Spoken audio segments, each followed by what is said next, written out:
Hello everyone, welcome back to my YouTube channel. So आज की इस वीडियो में हम बात करने वाले हैं फ्रैक्चर्स के बारे में कि फ्रैक्चर्स क्या है, फ्रैक्चर्स को हम इजी वे में कैसे पढ़ सकते हैं कि वो चीज़ हमें याद भी रहे, हम कोई भी पॉइंट्स मिस आउट नहीं करें। एंड लास्ट में मैं आपको वो चीज़ बताऊंगी कि वो पॉइंट्स अगर आप लिखेंगे तो चाहे आपके एग्जाम में कोई भी टाइप का फ्रैक्चर आ जाए, अगर आप वो पॉइंट्स लिखते हैं तो आपके मार्क्स कोई भी नहीं काटेगा एंड आपको डेफिनेटली से मार्क्स मिलेंगे ही मिलेंगे।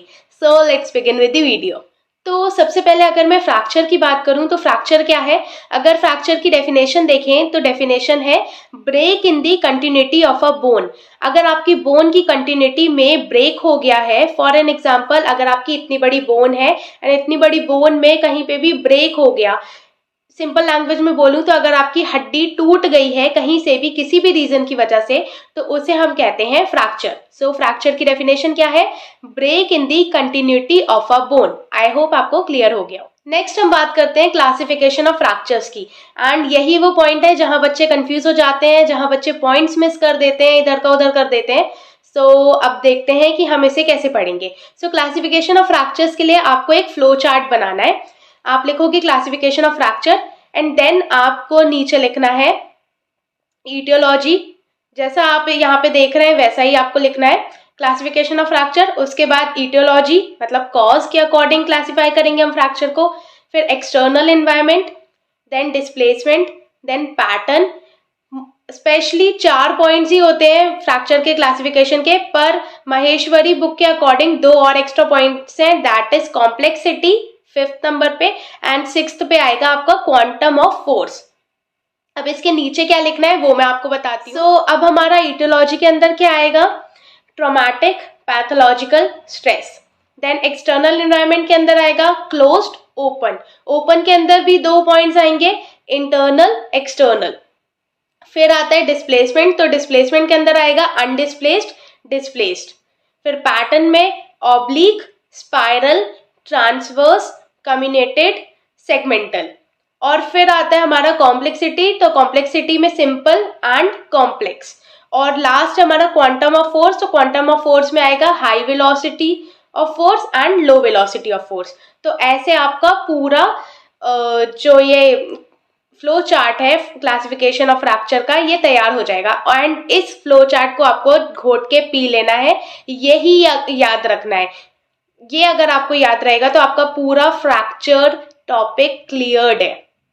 सो इसको बस आपको याद करना है। अब हम समझ लेते हैं कि ये क्या क्या है। तो ईटियोलॉजी में 3 आते हैं, traumatic pathological stress. Traumatic fracture को अगर हम देखें तो ट्रॉमेटिक फ्रैक्चर जो है ये कोई भी ट्रॉमा की वजह से होता है। नाम से ही समझ में आ रहा है, ट्रॉमेटिक मतलब कोई भी ट्रॉमा की वजह से हो रहा है।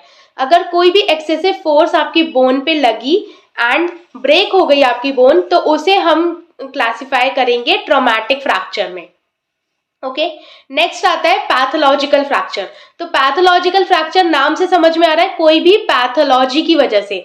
अगर आपकी बॉडी में कोई भी पैथोलॉजी की वजह से आपकी बोन वीक हो गई एंड बोन वीक हो गई उसके बाद वो ब्रेक हो गई, तो उसे हम पैथोलॉजिकल फ्रैक्चर के अंडर क्लासिफाई करेंगे। नेक्स्ट आता है हमारा स्ट्रेस फ्रैक्चर। अगर आपकी बॉडी में या आपकी कोई भी बोन में बहुत ज्यादा स्ट्रेस आ रहा है, बहुत लंबे टाइम से स्ट्रेस आ रहा था, स्ट्रेस मतलब मेंटली स्ट्रेस नहीं, अगर बॉडी उस बोन पे बहुत ज्यादा स्ट्रेस आ रहा है, जैसे कि हमारे नी जॉइंट पे पूरा वेट बेयरिंग होता है, तो हमारी बोन्स पे भी स्ट्रेस आता है। तो अगर उस बोन पे स्ट्रेस आ रहा है कोई भी रीजन की वजह से, तो उसे हम क्लासिफाई करेंगे स्ट्रेस फ्रैक्चर के अंडर। नेक्स्ट पॉइंट है हमारा रिलेशनशिप विथ एक्सटर्नल एनवायरनमेंट। इसमें 2 पॉइंट्स हैं, close fracture, open fracture. Close fracture नाम से समझ में आ रहा है कि इसका एक्सटर्नल एनवायरनमेंट के साथ रिलेशनशिप नहीं है। दैट मीन्स कि अगर आपकी बोन में फ्रैक्चर हुआ है, बोन आपकी टूटी है, तो वो उसकी जो अंडरलाइंग टिश्यूज और स्किन वगैरह है वो सब नॉर्मल है एंड उसका एक्सटर्नल एनवायरनमेंट से कोई रिलेशन नहीं है। वेयरएज ओपन फ्रैक्चर में जो आपकी फ्रैक्चर एरिया है उसके सराउंडिंग्स की स्किन और सॉफ्ट टिश्यूज भी पियर्स हो जाते हैं एंड एक्सटर्नल एनवायरनमेंट के साथ रिलेशनशिप हो जाता है। अब जो ये ओपन फ्रैक्चर है, तो ओपन फ्रैक्चर के अंदर भी दो पॉइंट्स आते हैं, internally open fracture and externally open fracture.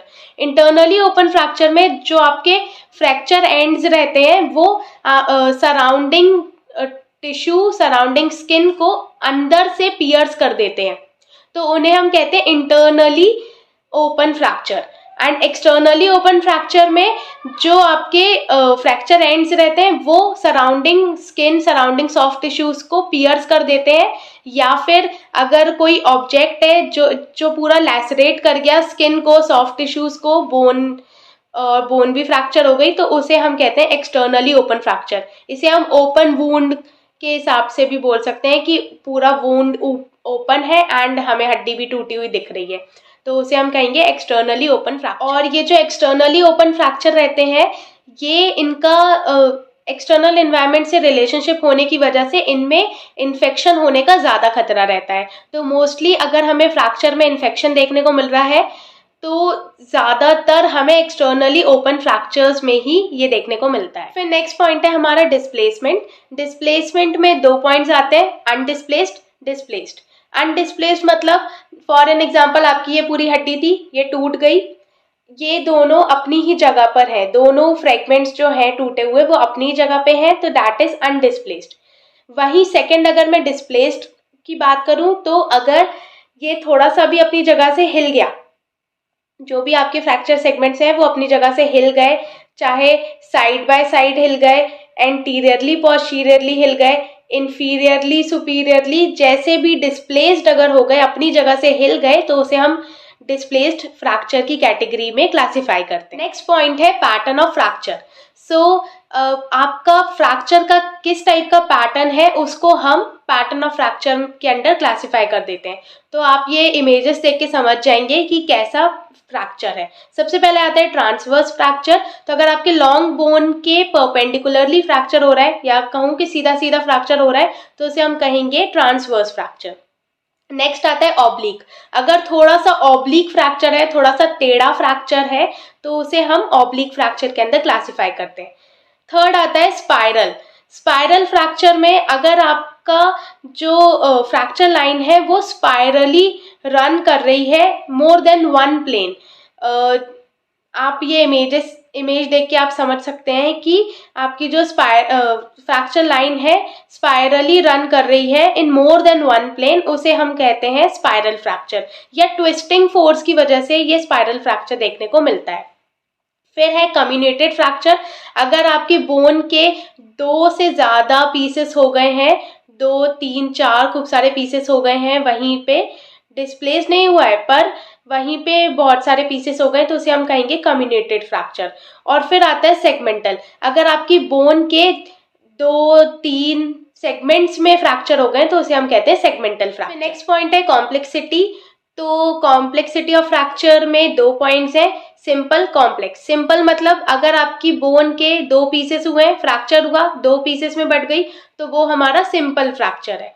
और कॉम्प्लेक्स फ्रैक्चर में अगर आपकी बोन के मल्टीपल पीसेस हो गए हैं, जैसा हमने पैटर्न में देखा था कि सेगमेंटल फ्रैक्चर में 3-4 पीसेस हो गए, कम्युनेटेड फ्रैक्चर में बहुत सारे पीसेस हो गए, तो वो सब हमारा आ जाएगा complex fracture. And last point है हमारा क्वांटम ऑफ फोर्स। तो क्वांटम ऑफ फोर्स में 2 पॉइंट्स आते हैं, high velocity force and low velocity force. High velocity force में नाम से समझ में आ रहा है कि फोर्स जो रहेगी वो बहुत ज़्यादा हाई वेलोसिटी की रहेगी, जैसे ट्रॉमा, एक्सीडेंटल केसेस में जो फ्रैक्चर्स होते हैं वो सारे हमारे आ जाएंगे हाई वेलोसिटी फोर्स के अंदर। एंड सेकेंड है हमारा लो वेलोसिटी फोर्स। ये भी नाम से समझ में आ रहा है कि लो वेलोसिटी फोर्स रहेगी, जैसे सडन गिर गए या कुछ भी, मतलब फोर्स जो है वो लो वेलोसिटी की अगर है तो वो फ्रैक्चर्स हमारे लो वेलोसिटी के अंदर आ जाएंगे। सो ये था हमारा फ्रैक्चर और क्लासिफिकेशन ऑफ फ्रैक्चर को पढ़ने का तरीका। एक बार मैं रिवाइज करा देती हूँ। फ्रैक्चर क्या है? Break in the continuity of a bone, then उसका क्लासिफिकेशन ऑफ फ्रैक्चर। आपको फ्लो चार्ट बनाना है, फ्लो चार्ट बनाना मैंने सिखा दिया, उसको आपको याद कर लेना है। एक एक फ्रैक्चर भी मैंने बता दिया है, आई होप आपको समझ में आ गया हो, एंड अब आप उसको अपनी ओन लैंग्वेज में लिख भी पाओगे। नेक्स्ट मैं आपको वो पॉइंट्स बता देती हूँ कि अगर आपका कोई भी फ्रैक्चर आया एग्जाम में तो आपको क्या लिखना है। तो सबसे पहले कुछ फ्रैक्चर्स ऐसे होते हैं जिनके नाम होते हैं और वो आपको पता होना चाहिए कि वो फ्रैक्चर क्या है, जैसे कोलीज फ्रैक्चर, गलेजी फ्रैक्चर, स्मिथ फ्रैक्चर। तो ये सारे फ्रैक्चर्स की आपको डेफिनेशन पता होनी चाहिए, इनका कोई ट्रिक नहीं है, इनका आपको पता ही होना चाहिए कि ये फ्रैक्चर कहाँ का है। डेफिनेशन अगर आपको पता है तो उसके बाद आप उसके क्लिनिकल फीचर्स वगैरह आराम से लिख सकते हो। तो क्लिनिकल फीचर्स में फ्रैक्चर्स के जो कॉमन क्लिनिकल फीचर्स है वो जो हर फ्रैक्चर में देखने को मिलेंगे वो है पेन, स्वेलिंग, मतलब जो इन्फ्लेमेशन के साइंस थे वही, pain, swelling, redness in the area, temperature गर्म मिलेगा वहाँ का, और फिर उसके बाद डिफॉर्मिटी, एंड देन जिस भी एरिया का फ्रैक्चर हुआ है वहाँ के मूवमेंट्स प्रॉपर नहीं मिलेंगे, रेंज ऑफ मोशन कम मिलेगा। सो ये हो गई हमारी क्लिनिकल फीचर्स की बात। आप थोड़ा बहुत अपना दिमाग लगा के लिख सकते हैं कि अगर यहाँ पे फ्रैक्चर हुआ है तो और क्या क्लिनिकल फीचर्स देखने को मिल सकते हैं। बाकी ये 90% पॉइंट्स आपको मिलेंगे ही मिलेंगे। नेक्स्ट हम बात करें इन्वेस्टिगेशंस की, तो इन्वेस्टिगेशंस में एक्सरे, सीटी स्कैन, एमआरआई, ये तो आप आंख बंद करके लिख सकते हो। ये चीज़ें हम इन्वेस्टिगेशंस में कराते ही कराते हैं। तो चाहे कोई भी फ्रैक्चर आ जाए, आपको इन्वेस्टिगेशंस में एक्सरे, सीटी स्कैन, एमआरआई लिख देना। उसके बाद ट्रीटमेंट की बात करूं तो ये कॉमन ट्रीटमेंट है, तो वैसे बता रही हूँ। दो टाइप से ट्रीटमेंट होते हैं, non operative and operative. Non operative तब जब कंजर्वेटिव मेथड से काम चल जाएगा एंड फ्रैक्चर हमारा हील हो जाएगा, तो नॉन ऑपरेटिव ट्रीटमेंट्स में हम वो सारा करेंगे। ऑपरेटिव ट्रीटमेंट जब फ्रैक्चर बहुत ज़्यादा सीवियर है एंड कंजर्वेटिव मैनेजमेंट से ठीक नहीं हो पा रहा है, तो हम ऑपरेटिव ट्रीटमेंट की तरफ जाते हैं। तो नॉन ऑपरेटिव ट्रीटमेंट में रेस्ट वो लेंगे, सपोर्ट, स्प्लिंट्स, ब्रेसेस ये सब लगा सकते हैं, उससे सपोर्ट मिल जाएगा। फिजियोथेरेपी में ice therapy, heat therapy, acute condition में आइस थेरेपी देते हैं 2 से 3 दिन, और 2 से 3 दिन से ज़्यादा अगर हो गया है फ्रैक्चर को तो हम हीट थेरेपी देंगे। उसके बाद जैसे फ्रैक्चर अगर आपको यहाँ कहीं पर शोल्डर के पास हुआ है तो आपके पेरीफेरी में स्वेलिंग देखने को मिल रही है, तो हम वहाँ की एक्टिव मूवमेंट्स, पैसिव मूवमेंट्स करवा सकते हैं और कॉन्ट्रास्ट बात दे सकते हैं स्वेलिंग को रिमूव करने के लिए। ऑल्सो कंजर्वेटिव मैनेजमेंट में हम एनसेड्स देते हैं, क्योंकि हमें सारी जो भी क्लिनिकल फीचर्स थे वो इन्फ्लेमेशन वाले मिल रहे थे, तो non steroidal anti inflammatory drugs दे सकते हैं हम इन्हें। तो ये हो गया हमारा non operative treatment. So yes, this is all about fracture. I hope आपको क्लियर हो गया हो अब कि फ्रैक्चर को कैसे पढ़ना है, एंड मैंने काफ़ी सारा समझा भी दिया है। सो अब आप शायद अपने आप से लिख सको।